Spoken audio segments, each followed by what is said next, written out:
Показвам ви схема за рисуване на бърз и лесен френски маникюр. Ще ви трябва тънка четка и също така гел лак френско бяло на марката Коди. Първото нещо, което трябва да направим е с белия гел лак да отбележим горе-долу къде е средата на свободния край, т.е. свободния край на нашия нокът, да го разделим на две. Двете получили се половини също с по една малка точка и тях ги разделяме на две равни части.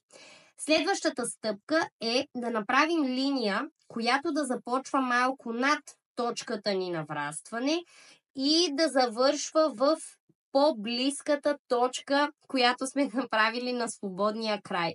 Трябва да се получи нещо като триъгълник. Същото нещо правим и от другата страна. Правим линия, която да започва малко над точката ни на врастване и я изтегляме додолу до по-близката, не до централната, до тази по-близка точка, която сме направили в свободния край на нокътя ни.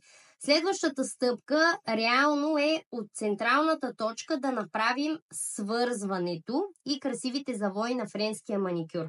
В моя случай тази моя централна точка ще я вдигна малко по-нагоре, за да нарисувам по-дебел френски маникюр, тъй като аз моите ногти ги скъсявам и ги оформям чак след топ лака.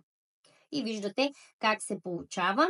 Всички продукти и инструменти, с които работя, ще откриете в сайта elenaartnails.com. Пазарувайте с промокода ми ANGI10 за 10% отстъпка на всичко в сайта. И напишете в коментарите дали ще пробвате тази схема за френски маникюр.